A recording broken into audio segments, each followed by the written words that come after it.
দিল্লি থেকে আসিয়া বর্তমানে ঘরও নাই, কোথায় থাকবে না থাকবে, কি খাবে না খাবে তার কোনো পাশে করি কোনো ইয়া নাই। ভারত সীমান্ত ও ধরলা ব্রহ্মপুত্র সহ ১৬টি নদ নদী ও চর বেষ্টিত জেলা কুড়িগ্রাম। এখানকার নিম্ন আয়ের মানুষজন ভালো কাজ ও বেশি আয়ের আশায় দালালের প্রলোভনে ছিটমহলের নাগরিকত্ব নিয়ে অবৈধভাবে ভারতে পাড়ি জমান। এরপর দিল্লি, হরিয়ানা ও রাজস্থানের বিভিন্ন কারখানা, ব্যবসা প্রতিষ্ঠান ও ইটভাটায় কাজ করে সেখানেই স্থায়ী হন। তবে বর্তমানে এসব শ্রমিক ভারতীয় সীমান্তরক্ষী বাহিনী বিএসএফ এর নির্যাতনের শিকার হচ্ছেন। পদ্মা সেতু, মেট্রো রেল এবং এলিভেটেড এক্সপ্রেসওয়ে নির্মাণের গর্বিত অংশীদার বসুন্ধরা সিমেন্ট। বাংলাদেশি হওয়ায় তাদের চোখ হাত বেঁধে সবকিছু কেড়ে নিয়ে এক কাপড়ে সীমান্ত দিয়ে বাংলাদেশে ঠেলে দিচ্ছে ভারতীয় এসব বাহিনী। জোর করে ফেরত পাঠানো এসব পরিবার বর্তমানে মানবেতর জীবনযাপন করছেন। আমার চাচা শ্বশুর হয় দিল্লি থেকে এসছে, থাকার কোনো আশ্রয় নেই, ঘর দুগর কিছু নাই, ছোয়া পোয়া মেলা খাওয়াইয়ে মেলা মানুষ গ্রামের মানুষ এসে সহযোগিতা করে আনিয়ে জামা কাপড় দিছি, তাকে পেন্দে মানুষ যদি দুটনিয়া করে ভাত দেয় তবে সেন খায়, ছোয়ার ঘর কান্নাকাটি করে, থাকার কোনো জায়গা নাই, ভাঙা হলত থাকে। ফুলবাড়ী উপজেলার দাসিয়ার ছড়া ছিল কুড়িগ্রামের সবচেয়ে বড় ছিটমহল, যেখানে একসময় মানুষ স্বশাসিত ব্যবস্থায় বসবাস করতেন এবং বিএসএফ এর সহায়তায় অবাধে ভারতে যাতায়াত করতেন। সে সময় অনেকেই সেখানে কাজের সুবাদে, এমনকি বিয়ে করে সংসার গড়েও স্থায়ী হন। কিন্তু এখন বাংলাদেশি হিসেবে চিহ্নিত হওয়ায় পুশিনের শিকার হয়ে দেশে ফিরে তারা মানবেতর জীবনযাপন করছেন। ওপারের নিষ্ঠুরতা ও এপারের অভাব অনটনের মধ্যে দিশেহারা এসব পরিবার ফের এক অজানা অনিশ্চয়তার মুখে দিন কাটাচ্ছেন। অভাবের কারণে যা কিছুদিন পর বিয়ে শাদী হয়, তারপরে ডাল বাচ্চা হয়, ছোয়া পোয়া 6টা, তারপরে দুজনে কামাই করি ছোয়া পাগুলো মানুষ করলো, করার পরে টাকা জমা আছি বলে বাড়ি যাবো, বাড়ি যা ঘর দূর তুলবো, তো বাড়ি এসে পাইয়ে নাই, টাকা পয়সা শোক কাড়ি গুড়ি নিছে নিয়ে এখন এই যে ছোয়া পাওয়া ধরি বাড়ি এসছি, স্বামীরও কিছু নাই, তা বলে ঘর দূর তুলি থাকবো, কোনো পথ নাই আমার।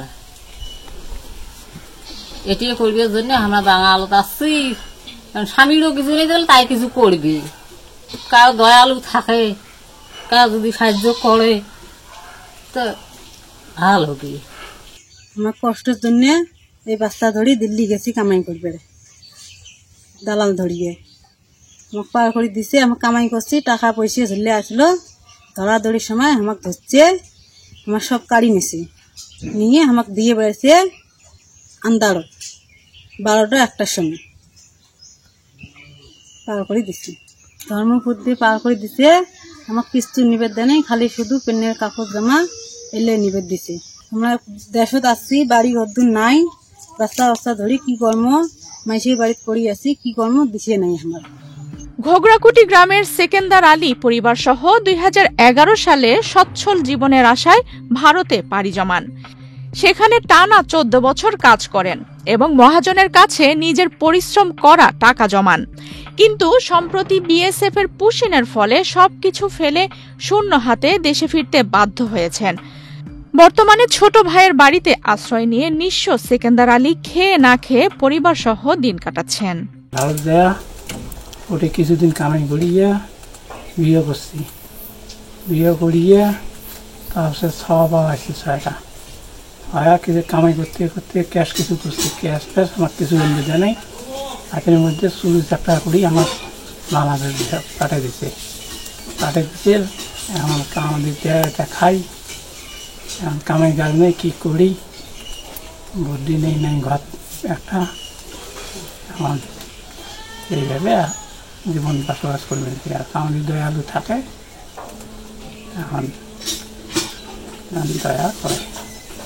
সম্প্রতি ভারতের নিষ্ঠুরতার শিকার হয়ে দেশে ফিরে এসেছেন কুড়িগ্রামের উত্তর বড়ভিটা গ্রামের হতদরিদ্র দিনমজুর আব্দুল জলিল।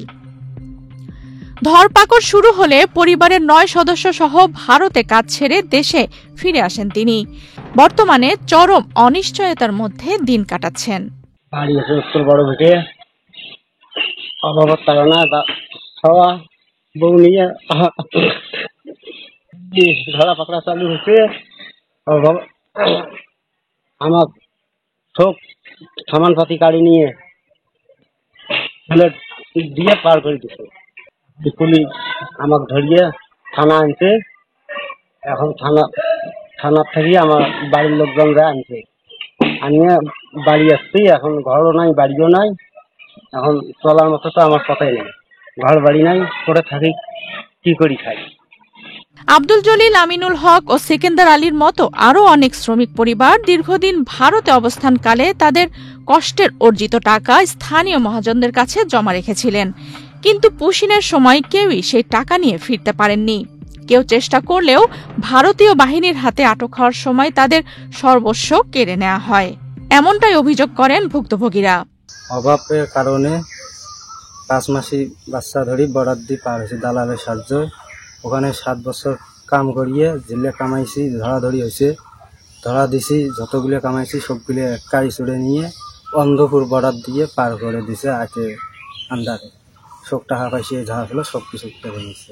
ওখানে আমার বিয়ে হলো, তো এনডিএর পুলিশে আমরা বাংলাদেশিরে আমাকে দিয়ে পাঠালো বাংলাদেশে আসি, দেখি আমার শ্বশুর বাড়িতে একটা ঘর, ওখানে বাচ্চা কাচ্চা নিয়ে খুবই কষ্ট। ভারত থেকে পুশিনের মাধ্যমে ফিরে আসা বাংলাদেশি পরিবারগুলোকে সরকারি সহযোগিতা দেওয়ার আশ্বাস দিয়েছেন স্থানীয় ইউনিয়ন পরিষদের চেয়ারম্যান। তিনি জানান, সাম্প্রতিক সময়ে যারা দেশে ফিরেছেন তাদের বিষয়ে খোঁজ খবর নেওয়া হচ্ছে। দীর্ঘদিন ভারতে বসবাস করার পর আমাদের এখানে আবার চলে আসে। অনেকের আবার ভোটার আইডি কার্ড নেই, জন্ম নিবন্ধন নেই, ছোট ছোট অনেক বাচ্চা রয়েছে। তারা আবাসন থেকে শুরু করে তারা খাদ্যের সমস্যার মধ্যেও রয়েছে। কিন্তু ইউনিয়ন পরিষদে তো তেমন কোনো বরাদ্দ বা তাদের দেখভাল করার মতো সামর্থ্য ইউনিয়ন পরিষদের অর্থনৈতিক দিক দিয়ে নেই। এ কারণে আমি ঊর্ধ্বতন কর্তৃপক্ষের কাছে আকুল আবেদন জানাই, যাতে এই পরিবারগুলো আমাদের দেশের মানুষ, এদেরও অধিকার রয়েছে, এদের জন্য কিছু ব্যবস্থা করলে এই পরিবারগুলো উপকৃত হবে।